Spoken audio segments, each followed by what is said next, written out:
আসসালামু আলাইকুম এভরিওয়ান। তোমাদের জন্য আরও একটা ড্রামা নিয়ে হাজির হয়ে গেলাম, যেখানে গুন্ডি টাইপের একটি ধর্ষী মেয়ে স্কুল কলেজ অ্যান্ড ভার্সিটির টপার ছেলেকে পছন্দ করে ফেলে। কিন্তু মেয়েটা ছিল একদম গাধামার্কা স্টুডেন্ট। তাছাড়া সবসময় মারামারি দুষ্টামিতে তো সে সবার আগে থাকে। ফলে শান্তশিষ্ট টপার ছেলেটি কি এরকম একটা মেয়েকে অ্যাকসেপ্ট করবে, নাকি গল্পে অন্য মোড় আসবে, তা তো তোমরা ভিডিও দেখলেই বুঝতে পারবে। তো ভিডিওটা শেষ পর্যন্ত দেখো আর এনজয় করো। আর হ্যাঁ, এখনো যদি চ্যানেলটা সাবস্ক্রাইব করে না থাকো, এখনই সাবস্ক্রাইব করে দিও। তাহলে চলো এখন ভিডিও শুরু করি।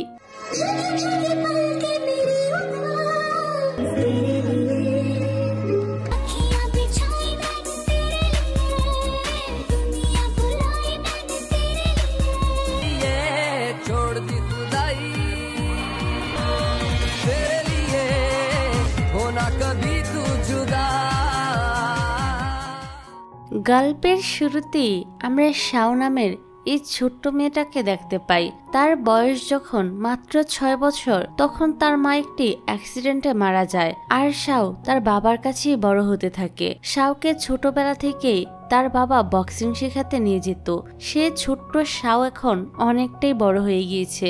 আজ সে তার স্কুলে যাচ্ছিল, তখন তার বাবা বলে, প্রমিস করো আজ তুমি কারোর সাথেই মারামারি করবে না। শাও বলে, বাবা তুমি আমার হিরো, আমি সবসময় তোমার কথাই মনে রাখবো। এই বলে সে বেরিয়ে যায়। তখন পাশের বাসার হান নামের এই ছেলেটি সে শাওকে বলে, তোমার বাবা আজ তোমার ব্রেন ওয়াশ করেছে যে কারোর সাথে মারামারি করবে না, তাই না? তারপর হান তো শাওয়ের হেয়ার ক্লিপটি টাচ করে বলে, এটা একটি মাছ আর তোমার মাথা হচ্ছে একটা পুকুর।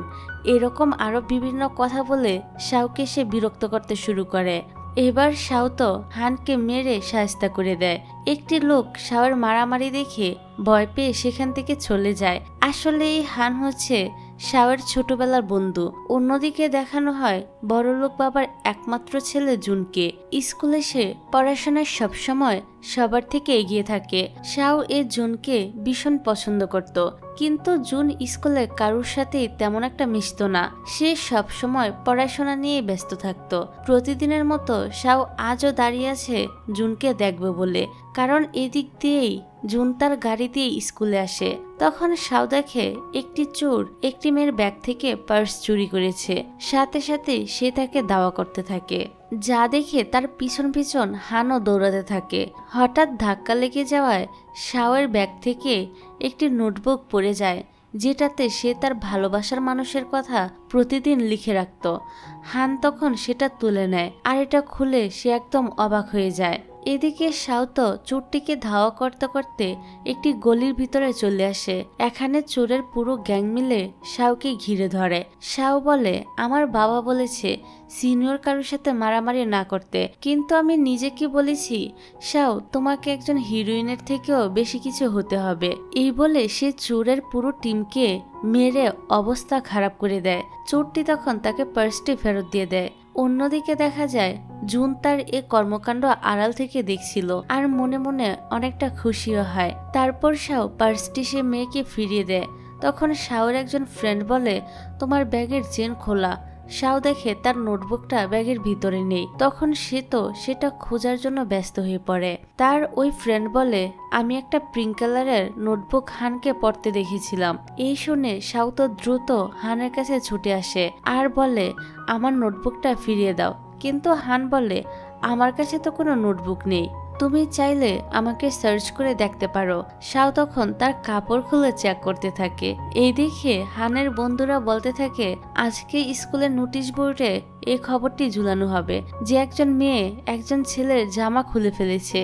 এই শুনে শাও বলে, তোমরা চুপ করো, আর হানকে মারতে থাকে।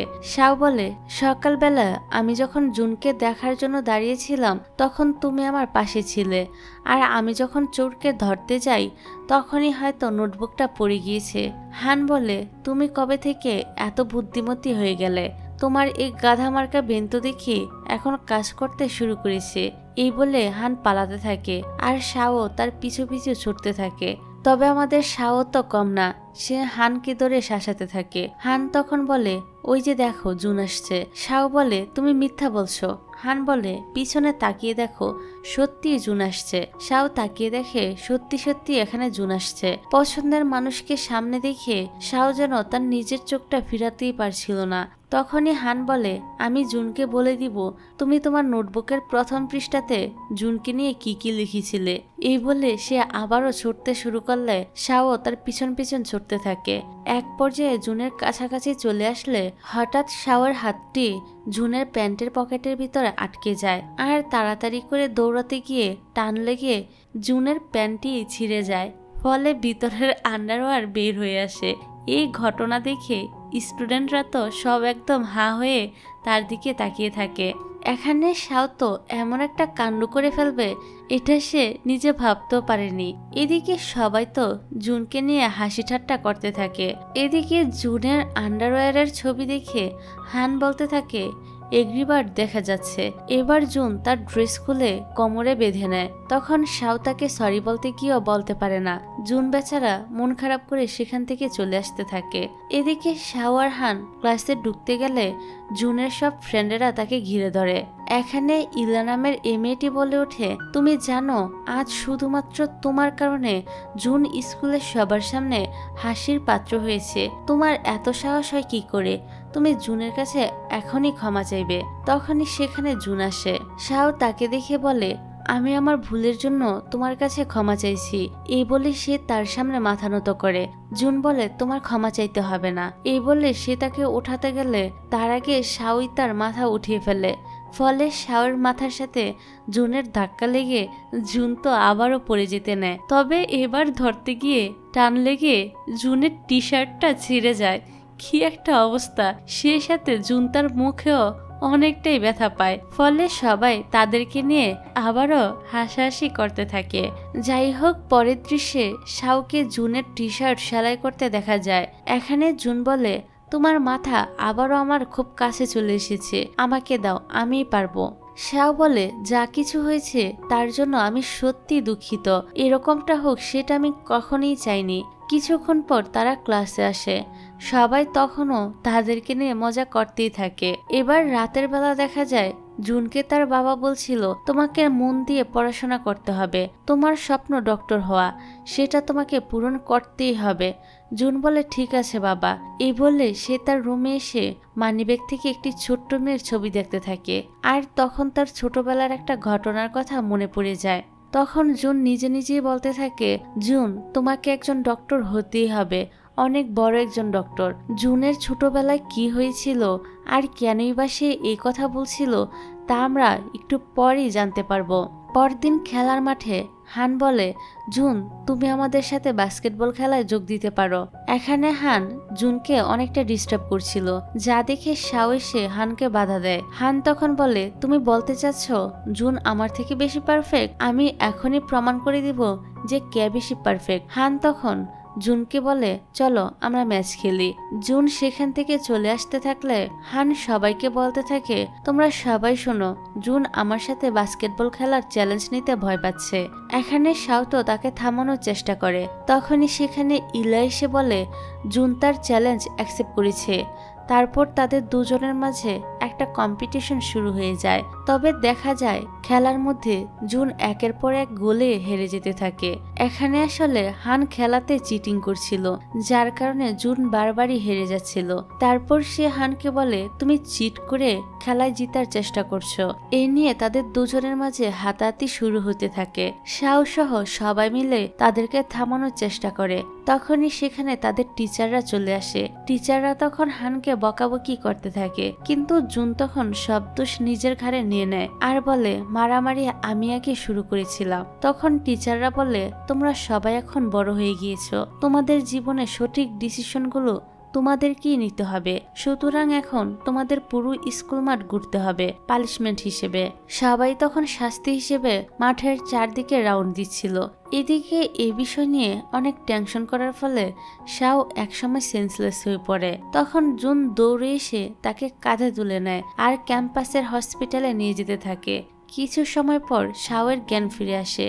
সে জুনকে বলে, আমি সত্যটা জানি, সব দোষ ওই হানেরই ছিল, কিন্তু তুমি কেন সত্যিটা বললে না? জুন বলে, ডক্টর তোমাকে বলেছে রেস্ট নিতে। এই বলে সে সেখান থেকে চলে যায়। তারপর আমরা দেখি জুনদের বাড়িটি শাওদের বাড়ির পাশেই ছিল। রাতে বারান্দা থেকে জুন দেখে শাও তার পাঞ্চিং ব্যাগে একের পর এক ঘুষি মারছে আর অনেক বেশি রেগে আছে। জুন ভাবে সে হয়তো আজকের ঘটনার জন্যই তার উপর রেগেছিল। পরদিন স্কুলের ছাদে জুন ইউনিভার্সের একটি বই দেখছিল, তখন সেখানে শাও চলে আসে। সে জুনকে দেখে সেখান থেকে পালিয়ে যায় আর বলতে থাকে, জুন হয়তো মনে করেছে আমি তাকে ফলো করছি। আর ঠিক তখনই শাওয়ের ফোনটা বেজে ওঠে। আসলে তাকে জুনই কল করেছিল। শাও জিজ্ঞাসা করে, তুমি আমার নাম্বার কোথায় পেলে? জুন বলে, ক্লাসের অ্যাড্রেস বুক থেকে নিয়েছি। সে তাকে জিজ্ঞাসা করে, তুমি কোন ক্লাসের পর ফ্রি আছো? শাও কি বলবে বুঝতে পারছিল না। স্কুল ছুটির পর জুন শাওকে নিয়ে একটি রেস্টুরেন্টে যায়। সামনে এত ডেজার্ট দেখে শাও বেশ অবাক হয়ে যায়। সে জুনকে জিজ্ঞাসা করে, তুমি কেন আমাকে ট্রিট দিচ্ছ? জুন বলে, গতকালকের ঘটনার জন্য আমি তোমার কাছে ক্ষমা চাইছি। এই বলে সে তো দাঁড়িয়ে সরি বলতে থাকে। শাও বলে, তুমি কেন সরি বলছো? তারপর জুন আরো বলে, প্রতিদিন ছুটির শেষে গাড়ি করে যাওয়ার সময় তোমাকে দাঁড়িয়ে থাকতে দেখি, কেন দাঁড়িয়ে থাকো? শাও তো আসলে জুনকে দেখার জন্যই দাঁড়িয়ে থাকতো, তাই সে এখন কি উত্তর দেবে বুঝে উঠতে পারছিল না। জুন বলে, তুমি আমার কাছ থেকে কোনো কিছু লুকিও না। আচ্ছা, আমরা দুজন কি বন্ধু হতে পারি? জুনের দেওয়া এমন অফারে শাও তো পুরাই অবাক হয়ে যায় আর মনে মনে বলতে থাকে, আমি কি এসব স্বপ্ন দেখছি? আমার সাথে এখন কি হচ্ছে? তখনই জুন বলে ওঠে, তুমি কি আমার বন্ধু হতে চাইছো না? শাও বলে, এমন কিছুই না, আসলে তুমি স্কুলের সব থেকে টপ স্টুডেন্ট আর আমি হলাম সবচেয়ে গাধা মার্কা স্টুডেন্ট, সুতরাং আমরা কিভাবে বন্ধু হতে পারি? জুন বলে, এত কিছু আমি জানি না, আমি শুধু জানি আমরা আজ থেকে বন্ধু। শাও বলে, ঠিক আছে, তুমি আর আমি আজ থেকে তাহলে বন্ধু হলাম। জুন তখন বলে, চলো বন্ধু, খাওয়া শুরু করি। তখনই হঠাৎ করে শাও বলে ওঠে, এইসব ডেজার্টগুলো হানের অনেক পছন্দের খাবার। এটা শুনে জুন মনে মনে রেগে যায় আর ওয়েটারকে তখনই ডেকে বলে, এই সব ডেজার্টগুলো এখান থেকে নিয়ে যান আর নতুন কোনো ডেজার্ট দিন। তারপর জুন শাওকে বলে, তুমি আর কখনোই হানের নাম আমার সামনে নিবে না। এবার রাতের বেলা শাও বলতে থাকে, জুন কত হ্যান্ডসাম একজন ছেলে, সে আমাকে 18 রকমের ডেজার্ট খাইয়েছে, আজ আমি তার বন্ধু হতে পেরেছি, কিন্তু একদিন তার জন্য আমি স্পেশাল কেউ হব। তার পরের দিন সকালবেলা উঠেই তো শাও মন দিয়ে পড়াশোনা করতে শুরু করে দেয়, কারণ জুন ক্লাসের ফার্স্ট বয় আর সে যেহেতু তার বন্ধু, তাই তার উচিত ভালোভাবে পড়াশোনা করা, কিন্তু কোনোভাবেই পড়াগুলো তার মাথায় ঢুকছিল না। তখনই জানালার কাছে কেউ একজন টোকা দিতে থাকে। জানালা খুলে শাও হানকে দেখতে পায়। হান বলে, আজ আমাদের স্কুলের সাথে অন্য একটি স্কুলের ফুটবল ম্যাচ রয়েছে, চলো আমরা দুজন প্র্যাকটিস করি। তখন শাও বলে, আমার এখন খেলার কোনো মুড নেই, তুমি এখান থেকে চলে যাও। হান বলে, লাস্ট পরীক্ষায় তো তুমি মাত্র 200 মার্ক পেয়েছিলে, এত পরে কি হবে? এটা শুনে শাও তো রেগে যায় আর জানালা বন্ধ করে দেয়। অন্যদিকে তাদের স্কুলে ফুটবল ম্যাচ শুরু হয়ে যায়, কিন্তু স্কুলের প্লেয়াররা অন্য স্কুলের প্লেয়ারদের কাছে হেরে যেতে থাকে। তখন হান বলে, শাও অনেক ভালো প্লেয়ার, সে আমাদের দলকে জিতিয়ে দিতে পারবে। তখন একজন মেম্বার বলে, সে কি করে পারবে, সে তো একজন মেয়ে। হান বলে, শাও মাঠে নামলে সে আর মেয়ে থাকে না। এটা শুনে শাও হানের গায়ে মাইক ছুঁড়ে মারে। তারপর দেখা যায় শাও তাদের দলের হয়ে খেলতে থাকে। এইদিকে জুন তো মাঠের একপাশে থেকে তার খেলা উপভোগ করছিল। অবশেষে দেখা যায় শাওদের দলটি খেলায় জিতে যায় আর এই বিজয়ে খুশি হয়ে সবাই শাওকে বারবার উপরে তুলতে থাকে। এভাবেই তাদের সময়গুলো কাটছিল। তারপর হাই স্কুল শেষ করে তারা এখন কলেজে উঠে যায়, কিন্তু শাওয়ের রেজাল্ট তেমন একটা ভালো আসেনি। তখন তার টিচার তার বাবার সাথে দেখা করে আর বলে, শাওয়ের ইচ্ছা সে একজন টিচার হবে, কিন্তু তার রেজাল্ট মোটেও ভালো না, তবে সে খেলাধুলায় অনেক এক্সপার্ট, তাই আপনার উচিত হবে তাকে কোনো স্পোর্ট কলেজে ভর্তি করিয়ে দেওয়া। কিন্তু শাও এতে কোনোভাবেই রাজি হয় না, কারণ সে জুনকে ছেড়ে কোথাও যেতে চাইছিল না। তাই তার বাবা জুনকে অনেক রিকোয়েস্ট করে সে যেন তাদের বাসায় এসে শাওকে একটু পড়িয়ে দিয়ে যায়। জুন তখন রাজি হয়ে যায়। এবার বাসায় ফিরে শাওয়ের বাবা বলে, জুন আজ থেকে তোমার হোম টিচার, সে আসবে তোমাকে পড়ানোর জন্য। এই কথা শুনে শাও তো বেশ অবাক হয়। তারপর থেকে জুন এসে শাওকে প্রতিদিন 2 ঘন্টা করে পড়িয়ে যেত। আগে যেসব পড়া শাওয়ের মাথায় কখনোই ঢুকতো না, এখন সেসব পড়াও তার কাছে অনেক ইজি হয়ে গিয়েছে। তারপর একদিন ক্লাসের টিচার শাওকে বোর্ডে একটি ম্যাথ সলভ করতে দেয়। শাও ম্যাথটি সঠিকভাবে করতে পেরেছিল, যা দেখে টিচার বলে, এই প্রথম তুমি কোনো অঙ্ক সঠিকভাবে করতে পারলে। ক্লাসের সবাইও তখন হাততালি দিতে থাকে। আর শাওয়ের এই সফলতার পিছনে একমাত্র জুনেরই অবদান ছিল। এই কারণে শাও তখন খুশিতে কান্না করে ফেলে, আর জুনও মনে মনে অনেক খুশি হয়ে যায়। এভাবেই তারা উচ্চ মাধ্যমিক পাশ করে ফেলে। আর এবার শাও অনেকটা ভালো রেজাল্ট করেই বের হয়েছে। সে কখনো 200 মার্কের উপর নাম্বার পেত না, কিন্তু আজ সে 602 নাম্বার পেয়েছে। শাও তখন জুনের খোঁজ করতে থাকে। কিছুক্ষণ পর জুন সেখানে চলে আসে, তবে তার মনটা অনেক খারাপ ছিল, কারণ সে পড়াশোনার জন্য আমেরিকায় চলে যাবে। আজ তাদের কলেজের শেষ বিদায়ের দিন। তারপর দেখা যায় হান, শাও, ইলা সবার চোখে পানি টলমল করছিল।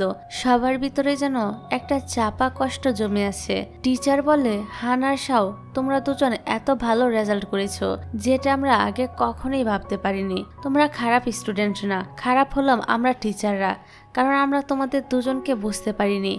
সবাই তখন কান্না একদম ভেঙে পড়ে।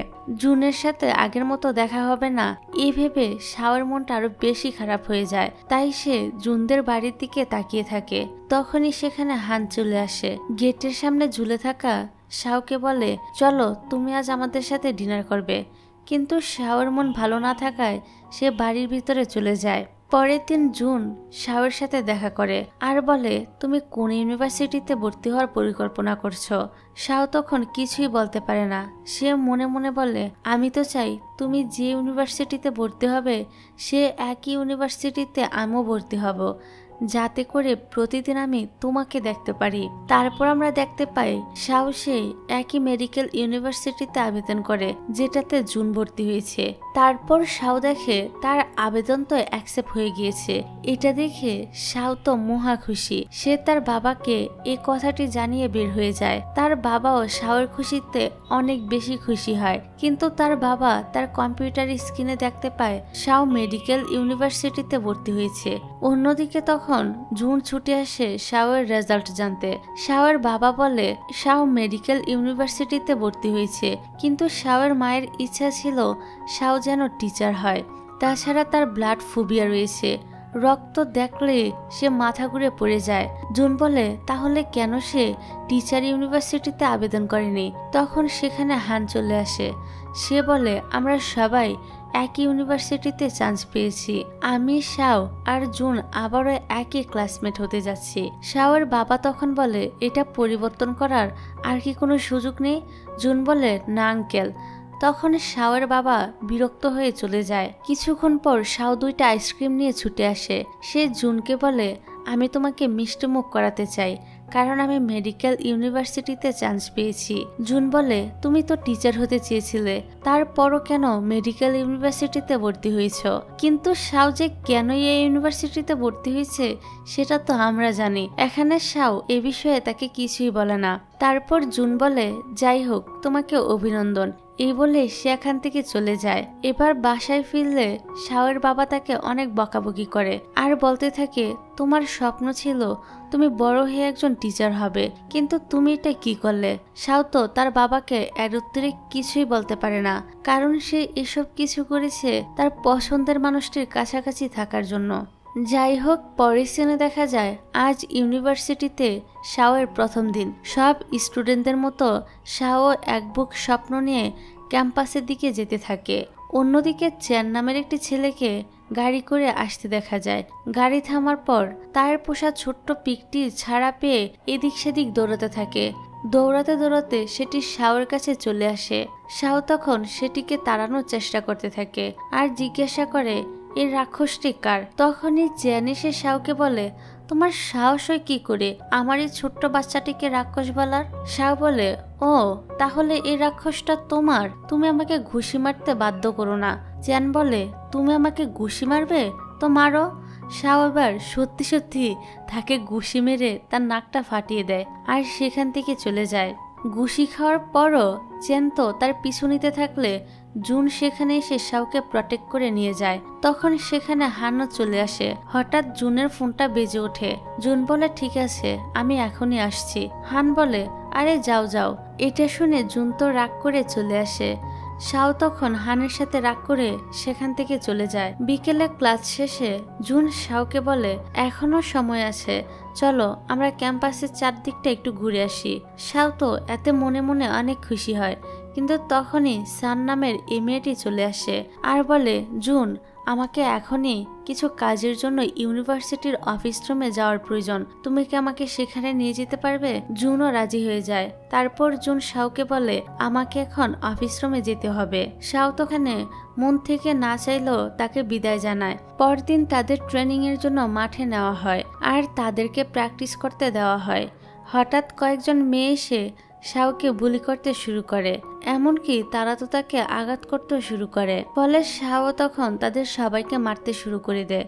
তখন ট্রেনিং অফিসার এসে শাওকে তাদের কাছে ক্ষমা চাইতে বলে। শাও বলে, তারাই তো আমাকে আগে মেরেছে, আমি তাদের কাছে কেন ক্ষমা চাইব? তখন শাওকে পানিশমেন্ট হিসেবে রোদে দাঁড় করিয়ে রাখা হয়। রোদের এত উত্তাপের ফলে শাও সেখানে মাথা ঘুরে পড়ে যায়। এটা দেখে জুন তাকে কোলে নিয়ে ক্যাম্পাসের হসপিটালে নিয়ে যায়, যেটা দেখে সান মনে মনে অনেক বেশি জেলাস ফিল করতে থাকে। এর কিছুক্ষণ পর শাওয়ের জ্ঞান ফিরে আসে। এখানে জুন বলে, আমি জানি সেখানে তোমার কোনো ভুল ছিল না, অন্যায় তারা করেছিল।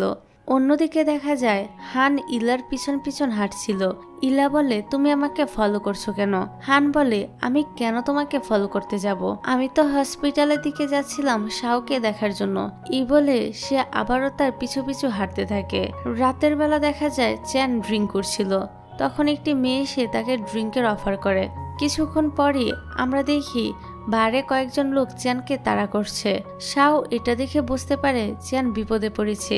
এদিকে একজন লোক চ্যানকে বলতে থাকে, তুমি আমার গার্লফ্রেন্ডকে জোর করেছ তোমার সাথে ড্রিঙ্ক করার জন্য। চ্যান বলে, আমি কখন জোর করলাম, সে তো আমাকে জোর করছিল তার সাথে ড্রিঙ্ক করতে। তারা সবাই তখন চ্যানের উপর অ্যাটাক শুরু করলে সেখানে চ্যানকে বাঁচানোর জন্য শাও চলে আসে।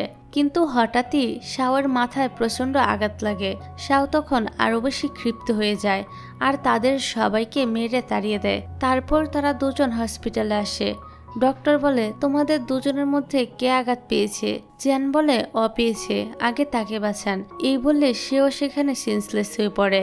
কিছুক্ষণ পর ডক্টর বলে, সে ঠিক আছে, যেহেতু তুমি তার বন্ধু তাই আজকের রাতটা তুমি তার সাথেই থাকো। ওই সময় জুন তাকে ফোন করে।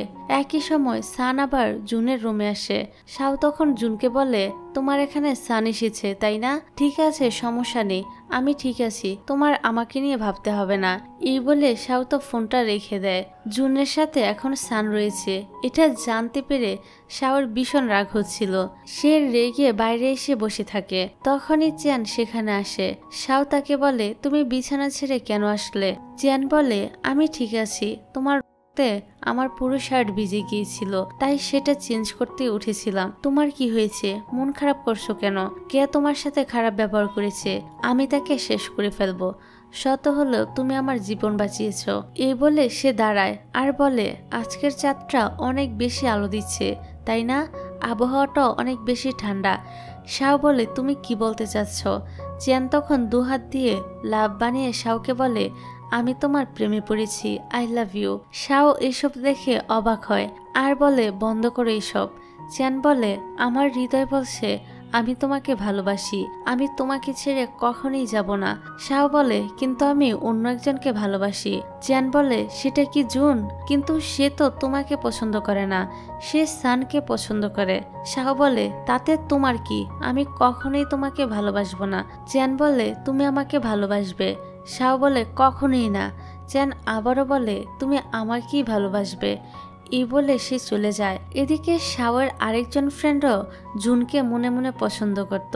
সে তাকে শাওর সাথে দেখে হিংসা করতে থাকে। পরের দিন তাদের ল্যাবে একটি ডেড বডির পোস্টমর্টমের জন্য আনা হয়, কিন্তু রক্ত দেখে শাওয়ের তার মায়ের অ্যাক্সিডেন্টের কথাটা মনে পড়ে যায়। সেটারই সুযোগ নিয়ে শাওয়ের এক ফ্রেন্ড হাতে নীলপালিশ লাগিয়ে চিৎকার করতে থাকে। শাও তো তখন ব্লাড দেখে একদম সেন্সলেস হয়ে যায়, যার কারণে ভার্সিটির কর্তৃপক্ষ তাকে সতর্ক করে বলে সে যদি এমনটা আবারও করে তাহলে তাকে এই ভার্সিটি থেকে বের করে দেওয়া হবে। বিকালে জুন দৌড়ে শাওয়ের কাছে আসে আর বলে, তোমার এতদিনের পরিশ্রম কেন বৃথা যেতে দিচ্ছ? তুমি কেন এই ঘটনা থেকে বের হতে পারছো না? আর তখনই রাস্তার পাশে একজন লোকের কার অ্যাক্সিডেন্ট হয়। জুন শাওকে বলে, তুমি তাড়াতাড়ি লোকটির রক্ত বন্ধ করো, কিন্তু শাওয়ের আবারও সেই ছোটবেলার স্মৃতি মনে পড়ে। ফলে শাও বলে, আমি এটা করতে পারবো না। জুন বলে, তুমি ভয় পেও না, এখন আমরাই একমাত্র তাকে বাঁচাতে পারি। শাও তখন কাঁপা কাঁপা হাত নিয়ে কাজটি করতে থাকে। তারপর লোকটিকে হসপিটালে নিয়ে আসা হয়। শাওয়ের 2 হাতে প্রচুর রক্ত লেগেছিল। এই দেখে সে জুনকে বলে, দেখো জুন, আমি এটা করতে পেরেছি, আমি এখন রক্ত দেখে আর ভয় পাচ্ছি না। পরদিন হান, শাও আর ইলা মিলে আড্ডা দিচ্ছিল। ইলা তখন হানের হাত থেকে ড্রিঙ্ক কেড়ে নিয়ে একের পর এক খেতে থাকে আর হঠাৎই হানকে কিস করে দেয়, যেটা দেখে শাও তো একদম অবাক হয়ে যায়। এখানে ইলা হানকে বলে, আমি তোমাকে ভালোবাসি, তুমি আমার জীবন, এখন তুমি কি বলো? হান কি বলবে কিছুই বুঝতে পারছিল না, এই কারণে সে দৌড়ে সেখান থেকে পালিয়ে যায়। আসলে এই কয়দিনে হানের সাথে আড্ডা দিতে দিতে ইলা তার প্রেমে পড়ে গিয়েছিল। এদিকে শাও বলে, ইলা তোমার উচিত ছিল আরো পরে তাকে সবকিছু বলা। ইলা বলে, সে যদি আমাকে পছন্দ করে থাকে তাহলে সে আমার কাছে অবশ্যই ফিরে আসবে। এটা শুনে শাও বলে, ভালোবাসাকে বিরতি দিতে হয়। এই বলে তারা দুজনেই ড্রিঙ্ক করতে থাকে। এবার শাও ভাবে সেও জুনকে তার মনের কথা বলে দিবে। তারপর শাও জুনের সাথে দেখা করে বলে, আমি তোমাকে কিছু বলতে চাই, কিন্তু সে কিছু বলতে গিয়েও বলতে পারে না। জুন বলে, তুমি ড্রিঙ্ক করেছো তাই না? একজন মেডিকেল স্টুডেন্ট হয়ে তোমার শরীরে অ্যালকোহল থাকাটা মোটেও ঠিক না। শাও বলে, আমি সবসময় নিজেকে গাধা মনে করি, আর তুমি একটা গাজর হয়ে আমার চোখের সামনে ঝুলে আছো, আর আমি সে গাজরটা ধরতে পারছি না, আমি সে গাজরটা খেতে চাই। জুন বলে, তুমি এসব উল্টাপাল্টা কি বলছো? গাজর, গাধা এর মানে কি? শাও বলে, ধুর, তুমি কিছুই বুঝতে পারো না। এই বলে সে চলে যায়। কিন্তু জুন ঠিকই বুঝতে পেরেছিল শাও তাকে আসলে কি বলতে চাইছিল। এবার ক্লাস শেষে ছুটির পর জুন সানের বইটি ফেরত দেওয়ার জন্য তার কাছে আসে। তখন সান বলে, চলো আমরা কোথাও একটু বসি। জুন বলে, আমি এখন ব্যস্ত আছি, আমাকে শাওয়ের সাথে দেখা করতে যেতে হবে। সান বলে, তুমি সেখানে যাবে না, তুমি কি জানো না আমি তোমাকে ভালোবাসি? জুন বলে, কিন্তু আমি তো তোমাকে ভালোবাসি না, আমি শুধুমাত্র শাওকে ভালোবাসি। সান বলে, আমরা একসাথে কত বছর কাটিয়েছি, তাহলে তুমি আমাকে কেন ভালোবাসো না? জুন বলে, ভালোবাসতে কারণ লাগে। এই বলে সে চলে গেলে সান অনেকটা কষ্ট পায়। সে তখন শাওয়ের হোস্টেলে চলে যায় আর তার রুমের সমস্ত জিনিসপত্র এলোমেলো করে ফেলে। এমনকি সে তো এখানে একটি ডায়েরিও দেখতে পায়, যেটাতে শাও তার ভালোবাসার কথাগুলো প্রতিদিন নোট করে রাখত। এবার তো সান সেটা নিয়ে রুমের বাইরে ফেলে দেয়। তখন সেখান দিয়ে তাদের আরেকজন ক্লাসমেট যাচ্ছিল, আর সে ডায়েরিটি পড়ে থাকতে দেখে এই সুযোগটা কাজে লাগায়। আসলে সেও শাওকে হিংসা করত। পরের দিন সকালে শাও ঘুম থেকে উঠে তার ডায়েরিটা খুঁজতে থাকে, কিন্তু কোথাও খুঁজে পায় না। তখন তার বন্ধুরা বলে ওঠে, তোমার ডায়েরিটা আজ ভার্সিটির নোটিশ বোর্ডে ঝুলানো হয়েছে। শাও তখন দৌড়ে সেখানে যায় আর দেখে তার ডায়েরির সমস্ত পৃষ্ঠাগুলো ছিঁড়ে বোর্ডে ঝুলিয়ে রাখা হয়েছে। এই বিষয়টা নিয়ে সবাই তো অনেক হাসাহাসি করতে থাকে। এবার শাও এসব দেখে তো অনেক কষ্ট পায় আর কিছু পৃষ্ঠা ছিঁড়ে সেখান থেকে কান্না করতে করতে চলে যায়। তার পিছন পিছন তার বন্ধুরাও দৌড়াতে থাকে।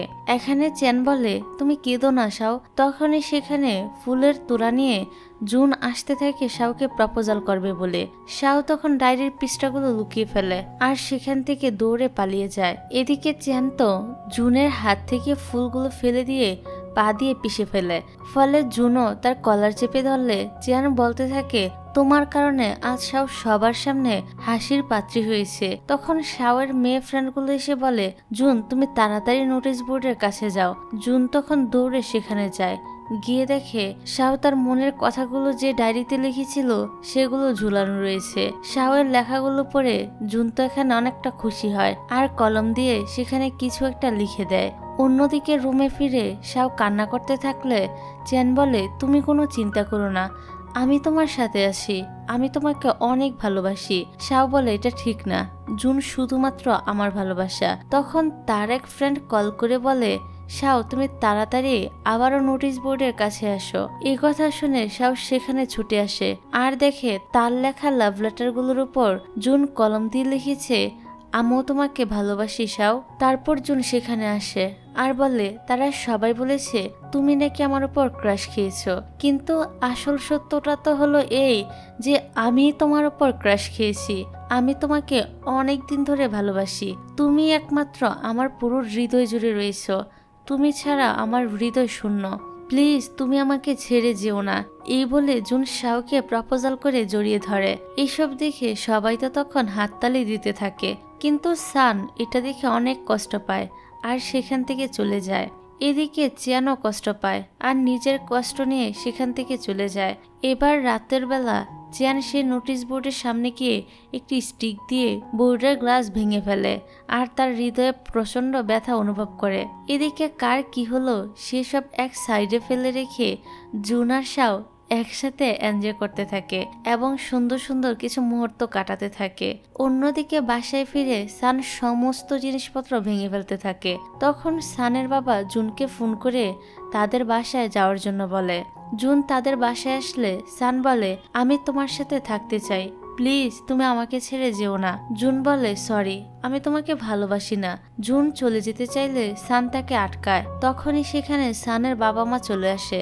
সানের মা জুনকে বলে, তুমি তো আমার এক মেয়েকে মেরে ফেলেছো আর আরেক মেয়েকে মানসিকভাবে টর্চার করছো, কেন এমনটা করছো? তখন জুন কিছু একটা মনে করে। আসলে ছোটবেলায় জুনদের পরিবারের সাথে সানদের পরিবারের একটা ভালো বন্ধুত্বের সম্পর্ক ছিল। জুন, সান আর সানের বড় বোন জিন মিলে একদিন দুষ্টামি করতে করতে একটা লেকের পাড়ে চলে আসে। সানের বড় বোন তখন জুনের কাছ থেকে একটি পুতুল নিয়ে টানাটানি করতে থাকে। জুন এক পর্যায়ে সেটা ছেড়ে দিলে জিন গিয়ে লেকের পানিতে ছিটকে পড়ে।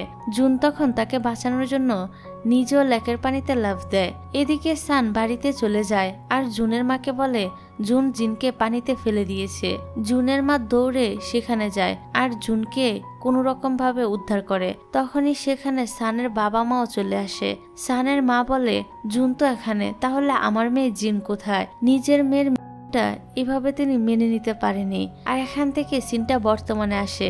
জুন সানদের বাড়ি থেকে চলে যাচ্ছিল, তখন সানও তার পিছন পিছন ছুটতে থাকে আর এক পর্যায়ে পড়ে গিয়ে আঘাত পায়, ফলে তাকে হসপিটালে ভর্তি করানো হয়। পরের সিনে আমরা দেখি সানের মা জুনের মাকে ফোন করে আজে বাজে কথা বলতে থাকে। তিনি জুনের মাকে বলে, তুমি তোমার সন্তানকে দেখে রাখতে পারো না? সেদিনের সেই ঘটনার জন্য জুন দায়ী, আর এখন সে আমার ছোট মেয়ের পিছনে লেগেছে। জুনের মা তখন বলে, তুমি আমার ছেলেকে এভাবে দায়ী করতে পারো না, কারণ সেদিন তার কোনো দোষই ছিল না। আর এসব কিছু জুন পাশ থেকে শুনতে পায়। এদিকে শাও দেখে জুন তার কল রিসিভ করছে না, তখন তো সে অনেকটাই চিন্তায় পড়ে যায় আর জুনকে খুঁজতে খুঁজতে তার বাসায়ও চলে আসে। এখানে শাও জুনকে বলে, তুমি কি নিয়ে এত চিন্তা করছো? জুন তখন দুহাত বাড়িয়ে শাওকে বলে, তুমি কি একটু আমাকে জড়িয়ে ধরবে প্লিজ? শাও তখন তাকে জড়িয়ে ধরে। এখানে জুন এবার তাকে সবকিছু খুলে বলে, সাথে এটাও বলে, আমাকে ছেড়ে তুমি কখনো যেও না। শাও বলে, আমি সবসময় তোমার পাশেই আছি, কোথাও তোমাকে ছেড়ে যাব না। তারপর তারা তো রোমান্স করতে শুরু করে দেয়। তারপর জুনের মা শাওকে তার রুমে ডেকে নেয় আর বলে, তুমি যদি জুনকে ছেড়ে যাও তাহলে সবকিছু আবার আগের মতো হয়ে যাবে। শাও তখন বলে, আমি ছোটবেলা থেকে জুনকে চিনি, সে কারোর সাথেই বন্ধুত্ব করতো না, সব সময় একা থাকতো, শুধুমাত্র আমার কাছেই সে আসতো। আমি কখনোই তাকে ছেড়ে যেতে পারবো না। যখনই আমাকে তার প্রয়োজন হবে ঠিক তখনই আমি তার কাছে এসে হাজির হয়ে যাব। এই বলে শাও এখান থেকে চলে যায়। তারপর সেখানে জুনের বাবা এসে বলে, এতদিন আমি বুঝতে পেরেছি আমাদের ছেলে জুন কেন শাওকে এত পছন্দ করে। জুনকে তার মা বলে, আমি শাওর সাথে কথা বলেছি আর তার সাথে কথা বলে আমি মুগ্ধ হয়েছি। আমি চেয়েছিলাম তুমি তার থেকেও বেটার কাউকে নিজের লাইফ পার্টনার বানাও, কিন্তু এখন আমি বুঝে গিয়েছি শাওই তোমার জন্য সবচেয়ে বেটার অপশন। আমি চাই তুমি তোমার জীবনের শেষ পর্যন্ত তার সাথেই থাকো। এদিকে সান সুস্থ হলে জুন তাকে নিয়ে হসপিটাল থেকে বাড়ি ফিরে। জুন বলে আমি এখন যাচ্ছি, কিন্তু সান বলে বাবা মা বলেছে আজ রাতে তোমাকে আমাদের সাথে ডিনার করতে। জুন বলে নো থ্যাঙ্কস, আমি চলে যাই। সান বলে তুমি কি কখনোই শাওকে ছেড়ে দিতে পারবে না? জুন বলে না, এটা আমি কখনোই পারবো না।